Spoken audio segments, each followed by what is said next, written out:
I'll be back to learning Photoshop in a year, day 40. Let me show you how you can rotate an image. I'm going to use this one. You'll find it via the description link below.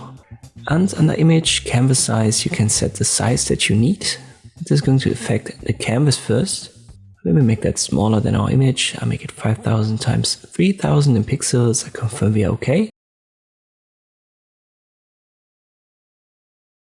You get this warning message because the image is smaller. I'll just click on proceed. You can already see when we hover over our image, this is bigger than our canvas. I'll press Ctrl J to copy it because I want to work on a copy. And now you can see that very clearly. The one in the background is the original. I'll make that invisible. Switch to the copy. And to rotate it, I simply press Ctrl T. This opens up the transform menu.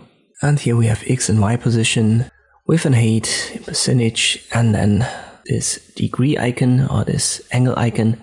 You can also hover over the edges, your cursor will change, and then you can left click drag to adjust the angle. Careful though, in most cases this will leave you can see it here, top left, bottom right, with a gap. So you may have to resize your image, and to do that you press Ctrl T again, you hover over the edges, and then you left click drag on one of these corner points, and that way you can resize it. One more thing to add, when you resize it in one direction, it's gonna get repositioned a little bit in the other. So you can see at the bottom we now have this checkerboard. So it's also something to watch out for.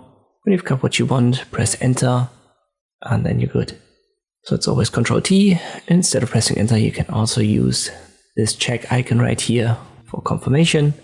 And this I can rotate images in Photoshop. I hope this video was helpful. Thank you for watching, and I'll see you next time.